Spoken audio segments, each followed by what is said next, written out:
On my boyfriend's birthday, I discovered I was just a stand-in. I rushed to the hospital with homemade chicken noodle soup after my boyfriend fell ill, only to overhear his conversation with a friend. Now that the one that got away is back, it's time for the stand-in of 3 years to exit the stage, right? After you break up with her, let me have a go. I've never been with a girl like that before. There was no expected rebuttal. Arlo's tone was indifferent. Sure, she's pretty easy anyway.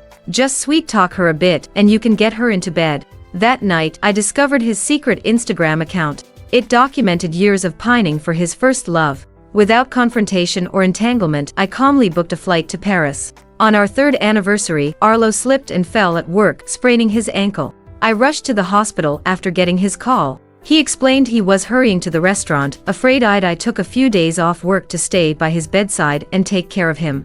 Wait too long and accidentally fell. On the day he was discharged, some friends came to visit.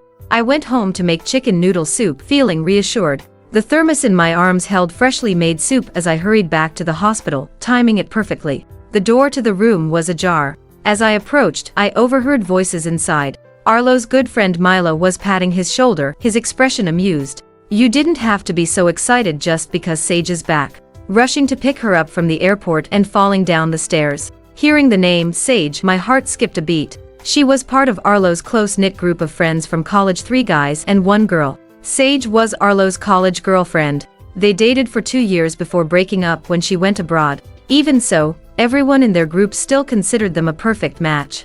I'd occasionally hear the other 2 guys tease Arlo about it. In their eyes, if Sage hadn't left, there's no way I would have ended up with Arlo. He used to always refute those comments. But this time, perhaps because I wasn't around, Arlo remained silent. Milo was still grinning. Now that the one that got away is back, when are you going to dump the stand-in? After you break up, can I go after her? I've never been with a girl like that. Arlo finally looked up at this, frowning as he smacked Milo's arm. Sage hasn't said anything yet. What's the rush? Besides, I'm not fully recovered. I still need her to take care of me at home. My ears were ringing. After the initial shock came a numb daze. Milo didn't seem to care much. He casually peeled an orange I had bought. She looks so innocent, but you always tell me how wild she is in bed. I'm really curious about that contrast. I stood there clutching the warm thermos in the warm hospital room, yet felt like I'd been plunged into ice water. I never imagined my boyfriend of 3 years would disparage me like this behind my back. Arlo's voice came through the door, cold and devoid of any warmth. If you want to pursue her, go ahead. She's desperate for love anyway, easy to get. I just had to sweet talk her a bit back then, and I got her into bed. My breath caught, a knife twisting in my chest. I heard the 2 of them chuckling softly in the room, and suddenly felt nauseous. I covered my mouth and ran to the bathroom, retching a few times as tears streamed down my face. So the man I'd loved deeply for 3 years only saw me as a replacement for the one that got away. I thought he just didn't love me as much, but I never imagined he despised me to this extent behind my back. He not only didn't love me, but didn't even see me as a person. To him, I seemed no different than trash on the street. As the illusion shattered, I could hardly believe the man I wanted to spend my life with could be so despicable at his core. Looking back, Arlo's friends always felt free to joke about him and other women right in front of me. Who knows how they talked about me behind my back. When his friends came over, they always treated me like a maid, and his friends disrespecting me was essentially done with his permission and encouragement. He only put on an act of being upright in front of me. I wiped away my tears and threw the chicken noodle soup I'd spent 2 hours making into the trash. The thought of breaking up had never been so clear as in this moment. When I walked into the hospital room, I had mostly steadied my emotions. Arlo frowned when he saw me return empty-handed, clearly displeased. Didn't you say you were going home to make soup for me? Why did you come back empty-handed? Milo chimed in. Yeah, Zenia, Arlo was just telling me how thoughtful you are. Milo had a look of anticipation as he added meaningfully, Zenia, you might not have many chances left to make soup for Arlo. I instinctively looked at Arlo but saw he had no intention of stopping Milo. I guess now that Sage was back, he wanted to dump me right away. Arlo wasn't even bothering to pretend anymore, or maybe he wanted to punish me a bit for my disobedience. I remained silent, my eyes fixed on Arlo. This was the man I had loved deeply for 3 years. I used to think that even if Arlo didn't love me enough, my love for him would be sufficient. Or maybe one day he would be moved by my devotion. But everything was mocking how naive I had been. It didn't turn out well today. I drank it all myself. I smiled, picking up the lightest bag as I hurried out of the room. Let's pack up and go home.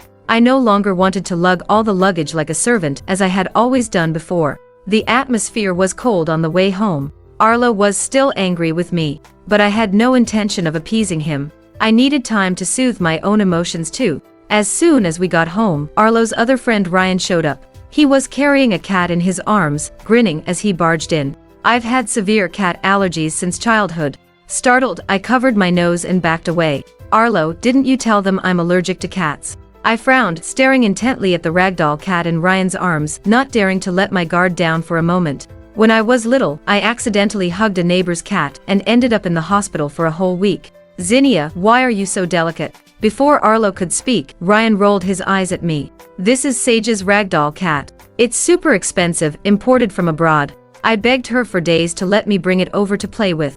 Zenia Wilson, don't be so inconsiderate. Arlo had been unhappy with my attitude, feeling he'd lost face in front of his friend. Now he finally found an outlet for his frustration. His expression was icy. It's just a cat, it's not going to kill you, is it? He no longer hid his disdain for me, even trying to shove the cat Ryan was holding into my arms. I'm going to break you of this habit. What's the big deal about a cat? Arlo knew full well how severe my allergic reactions could be, but at this moment he didn't care about me at all. I kept dodging as Arlo kept advancing. The ragdoll cat, its neck pinched painfully by Arlo, let out a sharp cry and lunged at me out of control. Even though I reacted immediately, the cat's claws still left a mark on my neck, and I inhaled a mouthful of cat fur. Half a minute later, I started having difficulty breathing, my heart racing, and breaking out in a cold sweat. Quick, call an ambulance, Arlo scoffed. Zenia Wilson, stop pretending. It was Ryan who noticed my face growing increasingly pale and spoke up. Arlo, Zenia doesn't look like she's faking.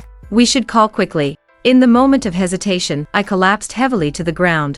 Before losing consciousness, I saw Arlo's panicked expression as he, Ryan, and Milo scrambled to call an ambulance. When I woke up, I was alone in a dark hospital room. Because of their so-called prank, I had nearly gone into shock and been rushed to the hospital. And now there wasn't a single person by my side. A nurse came in and turned on the lights, helping me change my fur drip. Your cat allergy symptoms are extremely severe. You absolutely must avoid contact with cats in the future. I smiled bitterly and asked, Nurse, may I ask when the people who brought me in left? You mean those 3 men? The nurse frowned. They left once they knew your life wasn't in danger. Her expression was one of disbelief. Weren't they just strangers who happened to help? I forced a smile. One of them is my boyfriend. Though not for much longer. I opened my phone to see a message from Arlo. We went out for dinner. If you're fine, just go home on your own. Milo had posted on Instagram 20 minutes ago. So happy to reunite with old friends. The photo showed the 4 of them, with Arlo gazing lovingly at the girl beside him. He and Sage seemed to be looking at each other adoringly, their eyes full of undisguised affection. Looking at this photo, I finally couldn't hold back my tears, my chest aching to the point of suffocation. At this point, I had no reason left to deceive myself. The person Arlo truly liked was Sage. To him, if Sage was willing to come back to him, I would lose all value. I suddenly remembered that Arlo would often type on Instagram, but I had never seen him post anything.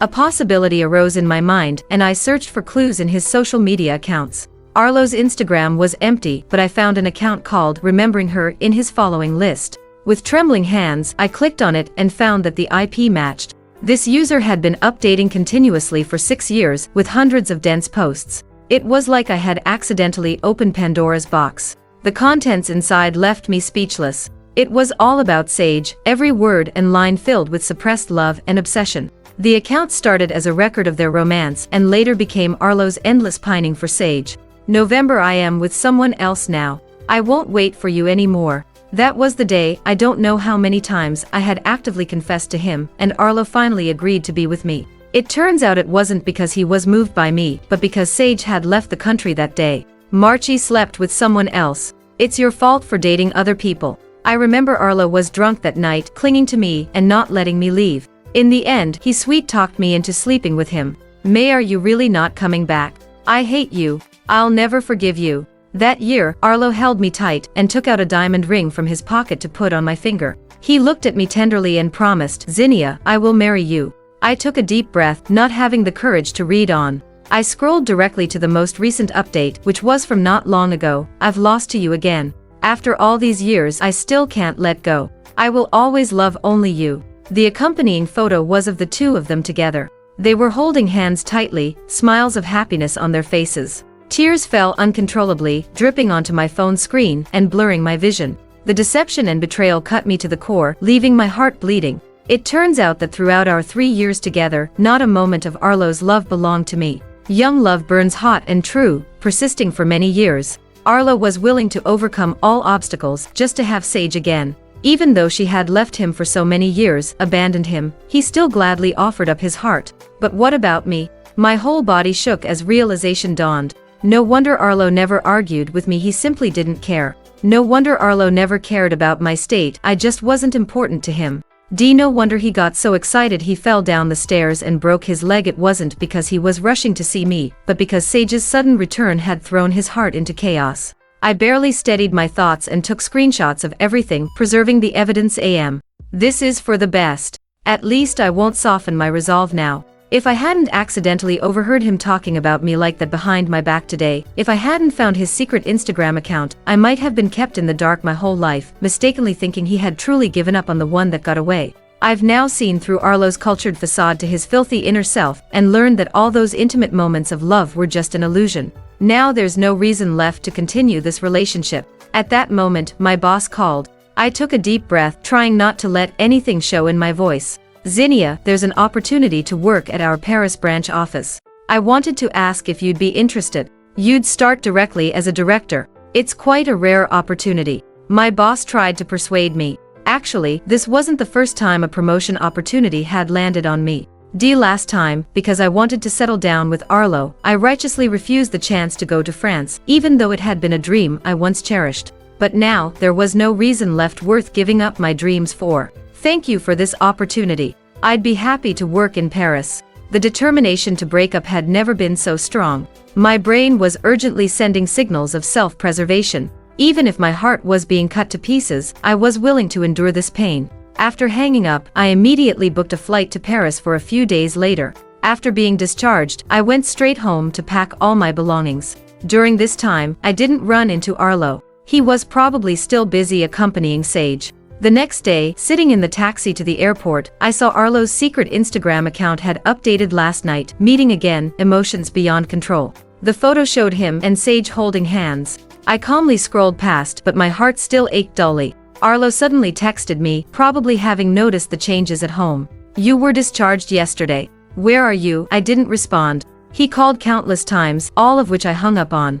Until 1 minute before boarding the plane, an unknown number called. I answered, hearing Arlo's anxious voice. Zenia Wilson, where did you go? When did you come home? Pod silently calmly revolving. Arlo, I know Sage is back. She's the one you truly love, right? I smirked self-mockingly, mercilessly exposing his scheme. Now that the one that got away is back, it's natural for the stand-in to exit the stage. The boarding announcement came at just the right moment. I heard Arlo gritting his teeth as he demanded, Zenia Wilson, where exactly are you? Become SVIP. Read all SVIP stones. I didn't respond, hanging up directly. A few hours later, I arrived in Paris, France, a world away. As soon as I landed, I changed my phone number and went to the company to complete the onboarding process. The daily workload was heavy. Not only was I responsible for liaising with French companies, but I also had a large amount of domestic business. When I first arrived abroad, I suffered from insomnia night after night due to jet lag and heartbreak.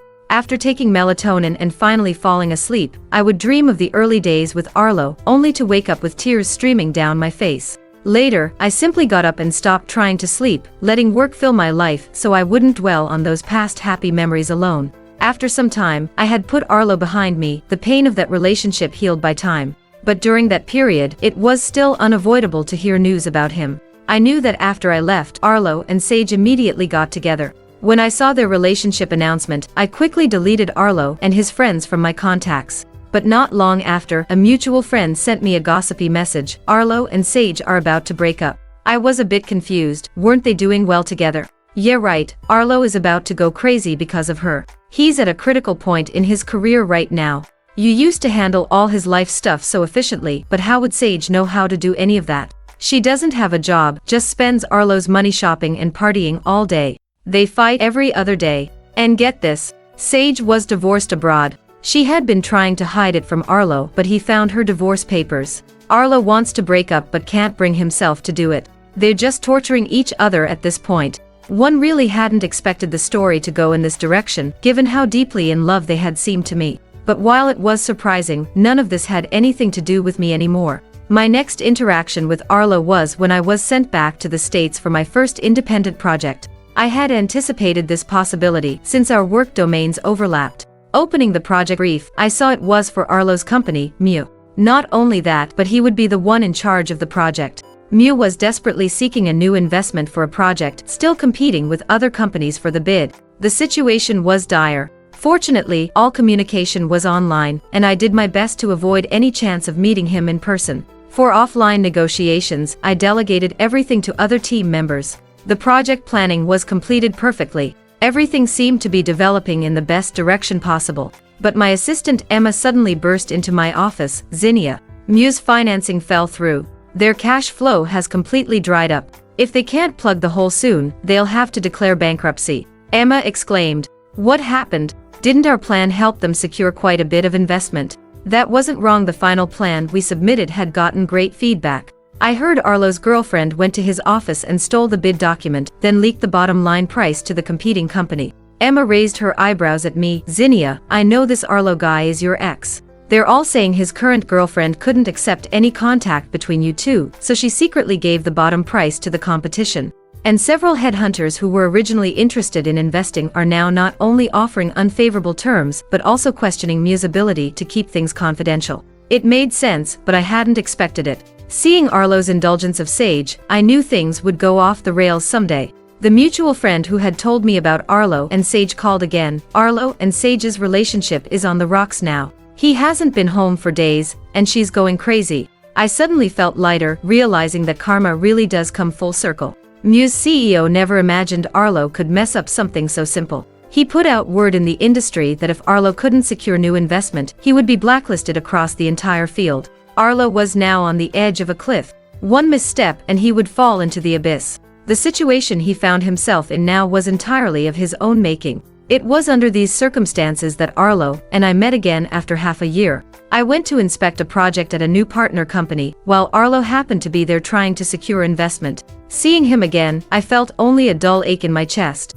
But I no longer felt the heart-wrenching pain of before. We ran into each other unexpectedly but tacitly pretended not to know each other, as if we were strangers. I simply had nothing to say, while Arlo couldn't risk leaving any bad impression given how crucial this negotiation was for him. Both sides made good progress, and in the end the company's VP Chen insisted on inviting everyone to dinner. Damn, I couldn't refuse, and reluctantly took a seat. Arlo, seeing the cooperation about to be finalized, finally relaxed a bit. His originally exhausted and tense mood eased somewhat as he chatted and drank with the VP at the dinner table. As everyone was preparing to leave after the meal, the door to the private room was suddenly pushed open. This was clearly a private gathering. Who would barge in without notice? The laughter stopped abruptly as everyone's attention was drawn to Sage, who had entered without warning. Sage was wearing only a spaghetti-strap dress, lightly revealing her snow-white cleavage. The skirt barely covered her knees, her slender waist accentuated by a belt. Everyone at the dinner table was dressed formally for work discussions. In comparison, Sage looked out of place and almost ridiculous. The moment Arlo saw Sage, he immediately stood up and tried to pull her outside. How did you find this place? Whatever it is, we'll talk about it when we get home. He deliberately lowered his voice, his expression turning ugly. Sage leaned back against the door, her expression caught between a smile and not. When have you been home at all these past few days? I wanted to see you, so I had to come find you here. Arlo was about to lose his temper, his fists clenched tighter and tighter by his sides. His assistant quickly tried to smooth things over, bringing in a chair. I'm so sorry everyone, this is our CEO's girlfriend. But Sage didn't obediently sit down. Instead, she went around toasting everyone with a glass of wine. Finally, she came to stand in front of me. Her tone was full of mockery, her face barely concealing her anger. You're Arlo's ex-girlfriend, right? What, are you trying to rekindle an old flame with him? With those words, everyone at the table changed expression. VP Chen had heard rumors that the last investment fell through because of Arlo's personal affairs, but it had all been hushed up. He had only caught wind of some gossip. Now meeting Arlo in person and hearing his plans for the company, Chen was finally ready to invest, believing Arlo had great potential. But now it was very clear that Arlo was not a reliable partner. Everyone present was an industry elite. Although they understood the situation clearly, they didn't want to embarrass Arlo to his face. They maintained neutral expressions and made some vague responses but continued packing up to leave. Arlo's face darkened. Ignoring the sulking Sage, he turned to follow Chen out. Mr. Chen, I'm truly sorry. I didn't handle things well at home and ended up disturbing you today. Chen's smile remained unchanged, but the appreciation in his eyes had turned to disappointment. Mr. Graham, I can't make the investment decision on my own. I'll need to discuss it further with our CEO. Let's leave it at that for today. We'll be in touch. Arlo wanted to say more but was blocked by Chen's assistant. Mr. Graham, this is far enough. Thank you. The group bowed respectfully as they left, their steps never faltering. As the people at the dinner table dispersed, I shook my head at the sight of Sage, who had drunk herself into a stupor.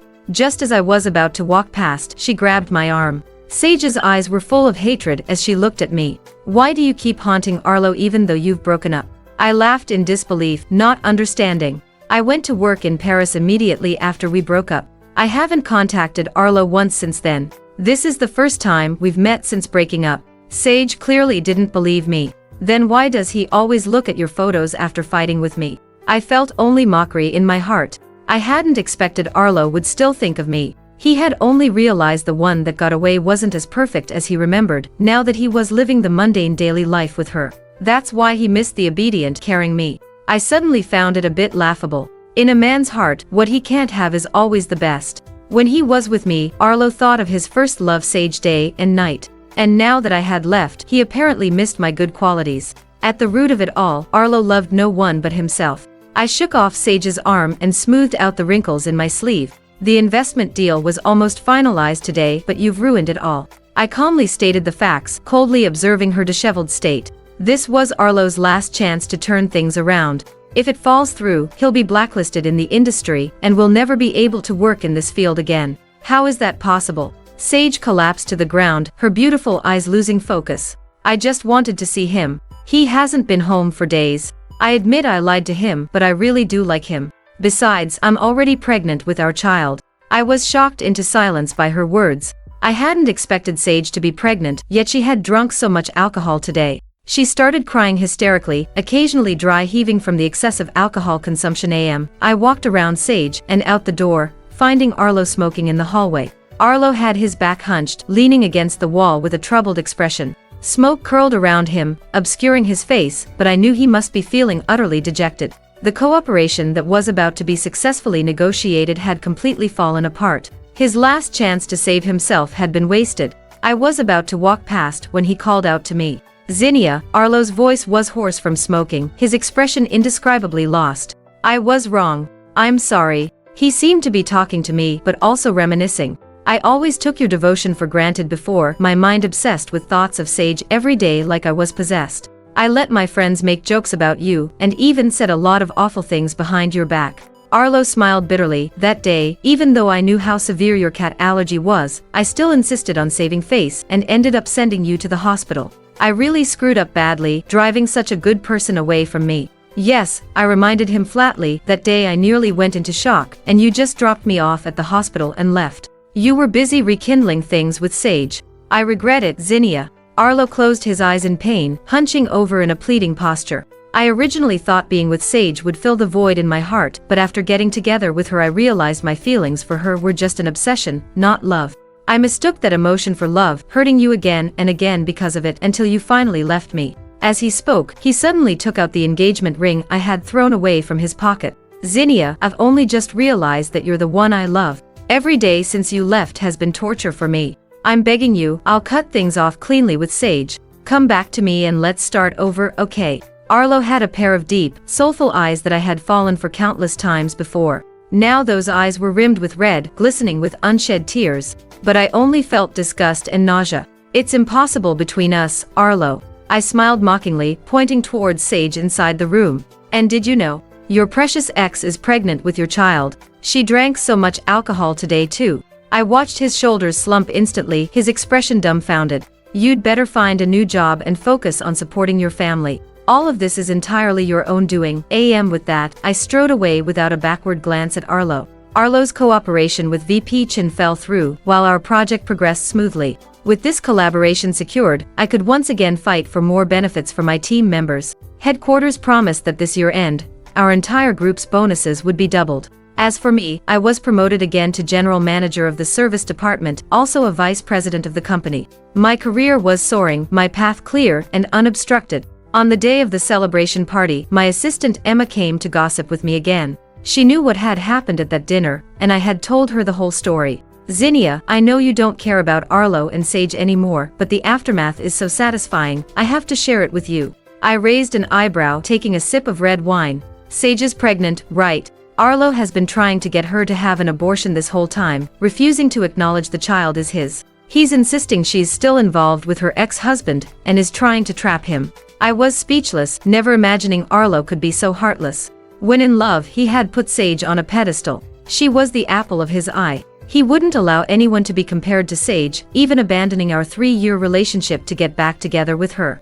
But now that Arlo could barely take care of himself, with all the pressure from work and life weighing on his shoulders alone, he naturally no longer needed that idealized ex who was only good as a trophy. This wasn't true love. True love wouldn't crumble so easily. And Arlo is being held accountable by his old company. They want him to pay back the cash flow gap, about $1 million. He's been blacklisted in the industry and can't even find a high-paying job. Who knows how long it will take to pay off that debt. Emma wasn't done yet when the CEO suddenly called my name. Our company's growth this year is thanks in large part to our VP Zenia. Let's invite her up to say a few words. I stood on the stage, the spotlights converging only on me. My colleagues below cheered and applauded, everyone's eyes focused on me. My mind drifted a bit. Half a year ago, I was still drowning daily in the pain my relationship had caused me. My defenses had been pierced by the one I loved deeply, leaving me wrapped in lies and betrayal, afraid to move forward. Thankfully, work threw me a lifeline, rescuing me from that desperate situation. I didn't lack the courage to restart my life. Thinking of this, my eyes grew warm, tears welling up. Thank you to the company for cultivating me. I will continue to progress hand in hand with this big family unconditionally. Thunderous applause erupted around me as I broke into a genuine smile. Below the stage were rows of friendly, warm faces.